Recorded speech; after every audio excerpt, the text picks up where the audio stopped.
back to Rad Talk, where we explore the world of radiologic technologies in the Philippines. I'm your host, Sophia, together with Ivy, and for today's second episode, we will talk about emergency cases in radiology.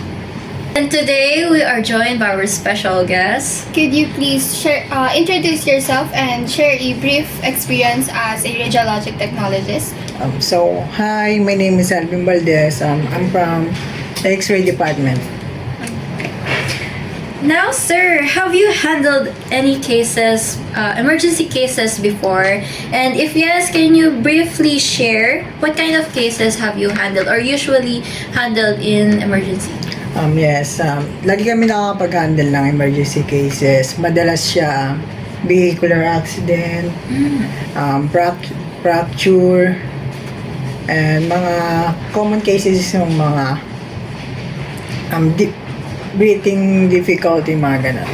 Mabilis po ba yung pacing most of the time kapag ang hinahandle yung case is sa ER? Sa totoo lang, pag sinabi mo kasi ER, dapat urgent yan. So, kailangan yung kilos mo dyan is mabilis. But, sa pag-handle ng pasyente, sa bawat bilis na galaw mo, kailangan meron ka pa rin patient care. As a rad tech, ano po yung specific role nyo during these situations? Pag sinabi nyo kasing radtech, no, madalas kasi yung mga sagot ng mga tao is tagayos din na radyo, but in the hospital, we are the eye of the medicine, no. So, may iba-ibang kind ng radtech. Meron tayong CT scan, MRI, and especially X-ray, you know. Tayo yung tumutulong sa mga doktor para ma-diagnose nila kung ano yung meron sila. Okay po. Now, na-mention nyo po yung mga fast-pacing emergency cases. Now, during emergency imaging, dapat kailangan po na mabilis yun. Or, yun nga sabi natin, one shot lang dapat.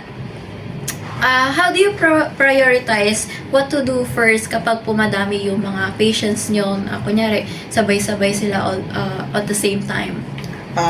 Based dun sa priority, meron namang dyan. Naka-base tayo dyan sa severity ng isang pasyente.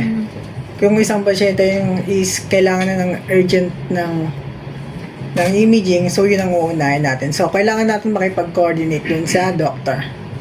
Sila ang mag-provide ng kung sinong uunahin. Kapag sa ganitong cases, gaano dapat kabilis mag-decide sa case ng patient? Actually, based dun sa pag-decide, di kasi natin yung pwede mag-decision tayo ng tayo lang. So, kailangan kung ano yung gusto ng doktor, kung sino unahin, yung pununahin natin. Oh, so, ngayon naman, dako naman po tayo sa mga experiences mo. Can you share a memorable or intense experience na nangyari na sa'yo if you, when you had emergency cases like you mentioned po? Sa story na siguro, one time may trauma patient na from accident. Siguro, yung pasyente is unconscious and bleeding. So, kailangan agad ng imaging while monitoring yung patient. And then, mataas yung pressure kasi yung every seconds matter. So, pero para ma-manage at makatulong tayo sa diagnosis, kailangan natin ng mabilisang action. So, pag once nagagawa mo naman yun in perfect way, nakaka-fulfillment siya. Okay. Dun sa kinento nyo po, ano po yung most challenging na part towards handling a trauma patient nga po? Ayan. So, pag sabi kasing trauma, every part ng katawan niya, or may specific na part niya, yung in pain. So, kailangan natin mag-ingat dun sa part na yan. Sa bawat pag-ingat natin sa part na yun, kailangan yung kailangan accurate pa rin yung pagkuha natin dun sa image while taking care of the patient. Sa emergency po, saan po usually kayo parang nape-pressure? Sa time po ba or sa condition ng patient? Actually, di naman tayo actually nagmamadali pag we taking imaging, no? So, kailangan natin intindihin na yung safety ng patient, huwag tayo magmamadali. Okay na magtagal kaysa may mangyari pang iba, madagdagan pa ng ibang accident dun sa ginagawa natin pasyente. Tama. Ngayon naman po, how do you stay calm kapag po, yun nga, may mga trauma patients po, or how do you stay calm and become focused kapag may mga situations na ganito? So, kailangan din talaga natin ng ng experience and training dun sa mga ginagawa natin. Tama. Kailangan natin mag-focus dun sa role natin. Kung ano lang yung role natin dun ng tayo. Deep inside may pressure siya, pero kailangan control natin yung situation kahit may pressure nandun. Pero nakakatulong din kapag nagtutulungan yung mga radtech. Mas napapadali kasi yung trabaho kapag nagtutulungan yung mga radtech, no? Mas lalo na kapag yung situation is alam natin matatagalan talaga. Pag nagtulungan ng mga radtech, siguro mapapabilis yun with care. That's right. Oh, nice. Okay. How does a radtech or radiographer really become confident in skills in emergency situations? Is it, sabi niyo nga po, training or experience po ba or guidance ng mga seniors po natin?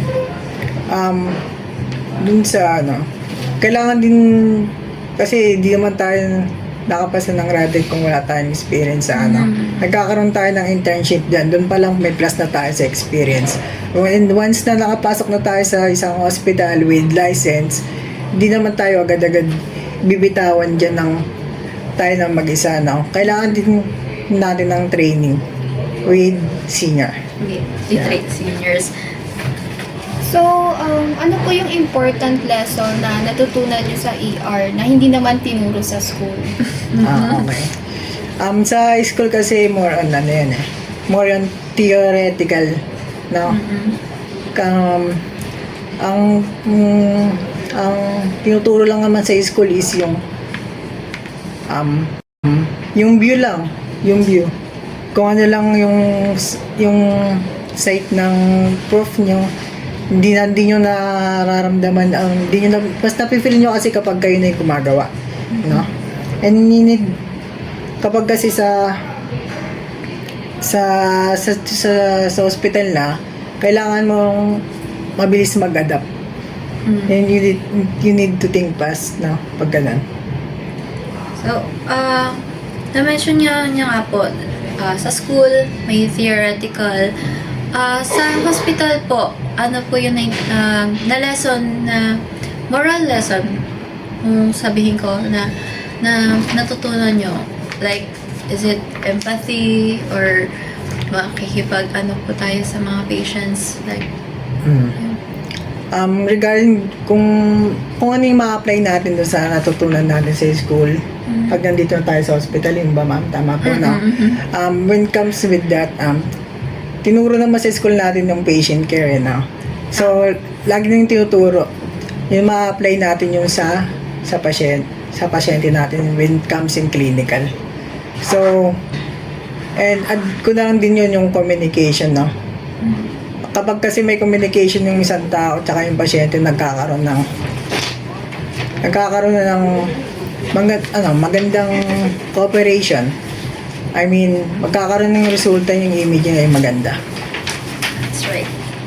So, ano naman po, for students like us po, especially radtech students, ano po yung mindset and skills na dapat namin start na i-build ngayon kung gusto namin magtrabaho din sa mga high-pressure environments like yung ER?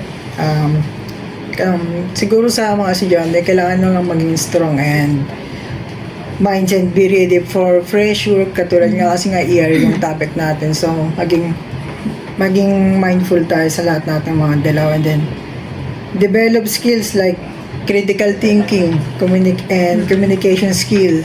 Then, lagi kayo magtulungan. Teamwork, like ganito, nagtutulungan kayo, di ba? Teamwork. So, para magawa yung activity nyo, same lang sa hospital. Okay. Next question naman po, ano-ano po yung mga common mistakes na nagagawa ng mga beginners or interns sa mga emergency cases or hospital cases? Regarding dun sa case na yan, so, emergency cases kasi, so, yung may na-experience lang ako is, yung isang intern is, ginawa niya yung cases na yun nang siya lang mag-isa. So, kasi pag emergency, no, kailangan natin ng isang makakasamang isang tech. So, Guidance. yeah, guidance. Kasi wala namang kaalam yung intern sa mas wala siyang alam na deep knowledge regarding dun sa situation. Pwede siya mag-cause ng other trauma kapag wala siyang guidance na. Ayan. For our last question, Sir Alvin, in your experience, do you feel the role ng artists or radiographers in emergency na fully recognized talaga tayo? Regarding yun sa question na yan, no? Minsan nakakaingit yung mga ibang professional. Kasi tayo nagwo-work tayo as behind the scene. Behind the scene lang tayo, ano? Kasi mas lalo nilang napapansin yung mga nurse. Yan nila kasi nakikita nila. Tayo kasi we're taking a picture lang. Pagkatapos ng picture, out na sila. So, kami pero malaking part yung natin din yung malaking part para sa diagnostics ng patient, yung kanilang imaging. Kahit ganon, siguro fulfilling pa rin kasi alam natin yung contribution natin, no? Yan. Okay. Is there anything you would like to advise or share for our future rad techs over there? Dun sa mga future addict dyan, focus lang tayo sa role natin and gawin lang natin yung tama and wag natin kakalimutan na magkaroon ng patient care. Ayan. So, from everything you've shared, it's clear that rad techs are not just behind the scenes. They're essential in making quick and accurate diagnosis. So, and that concludes our today's episode. Thank you, Sir Alvin. Yeah, thank you. And thank you for our listeners for tuning in. We hope this episode helped you understand the important role of radiologic technologists in emergency situations. Bye! Thank you!